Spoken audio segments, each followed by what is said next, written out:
Hello everyone, welcome back. In today's video, we would like to write a program to find the remainder of a division.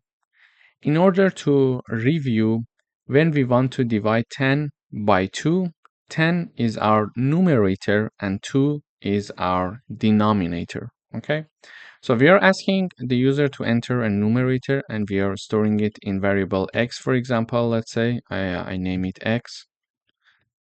And then I am asking the user to enter the denominator, and whatever the user is going to enter is going to store in a variable called y. Okay, so a numerator is asked from the user, which is stored in x. A denominator is asked from the user, and it is stored in y. Then, in order to find the remainder, I need to use the math library and fmode function. So this is my fmode function. And to access that, I need to type down math.fmode. And in parentheses, I need to put two arguments, one before comma and one after comma. So the one that is before comma, I need to put my numerator. And my numerator is stored in variable x as you see it here.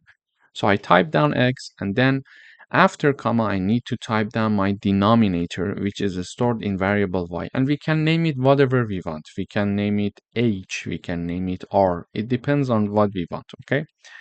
Then this fmode function from the math library is going to calculate the remainder of the division of my numerator divided by denominator, and we are going to use the print function to print our remainder in the output. So when I run this code, it says enter the numerator here. Okay, so I want to divide 10 by 2, for example. 10 is my numerator and my denominator is 2. It says the remainder of 10 divided by 2 is 0. Yes, okay. So if I type down my numerator to be 11 and my denominator to be 2, now we see the remainder of 11 divided by 2 is 1. So using the fmode function from the math library, we can easily find the remainder of a division. Thank you for watching.